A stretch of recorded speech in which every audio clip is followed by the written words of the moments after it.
Coucou tout le monde, c'est Lydie et bienvenue dans la troisième et dernière partie de ce défi mini-album sur le forum de Saga Post Scrap. La dernière partie de cette vidéo sera assez courte car elle consiste à faire la couverture et fermeture de cet album. Premièrement, j'avais envie d'ajouter un petit élément qui rappelle l'intérieur de l'album, comme ce tampon des feuilles tropicales. J'ai envie de l'embosser, mais ici, comme l'intérieur de mon album est déjà fait, si je tamponne dessus, mon tampon ne sera pas net à cause des bosses dues aux embellissements. Donc en fait, je prends la première page et je la colle à mon tampon pour mettre la colle, puis je mets de la poudre dorée que je fais chauffer.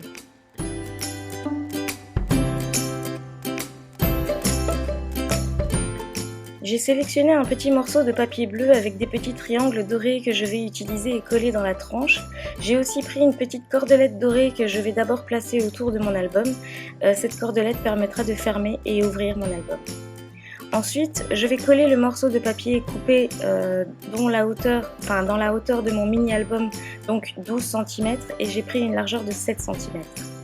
Je le plie légèrement sans appuyer sur le pli, je mets de la colle sur les deux bords du papier mais pas au centre, juste sur les côtés. Et ensuite, je prends le papier en le pliant un peu et je colle sur mon album en le maintenant plié.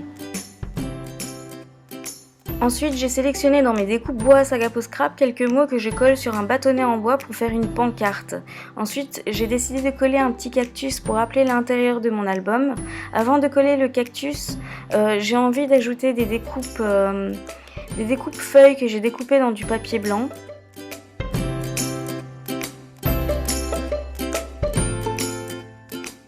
J'aime bien donner plus de relief dans mon album, laisser des éléments surélevés, et pour ça je colle que le bout de la feuille que je coince en dessus du cactus. Je ne colle pas le reste de la feuille pour donner du relief. Ensuite, je glisse un petit pompon orange dans la cordelette.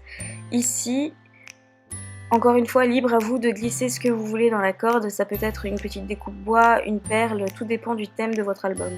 Et je coince ma corde avec un badge Saga Post Scrap de petits palmiers et je colle avec la mousse 3D.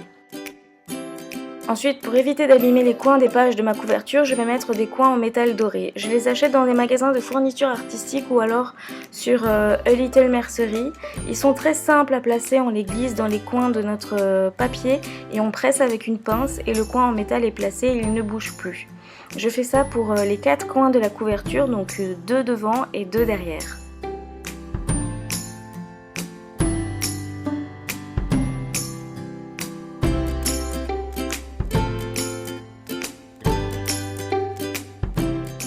Et voilà, c'était la dernière petite touche de mon album. Mon mini est donc fini. Je vous redonne un petit aperçu de l'ensemble du mini-album.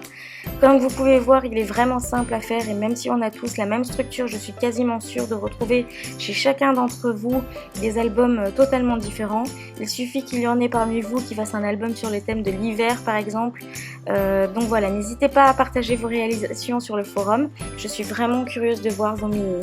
Et j'espère que ce tutoriel vous a plu. Et il y en aura un autre très prochainement pour le tournoi Saga Post Scrap, donc j'espère que vous serez au rendez-vous. À très bientôt donc pour une prochaine vidéo.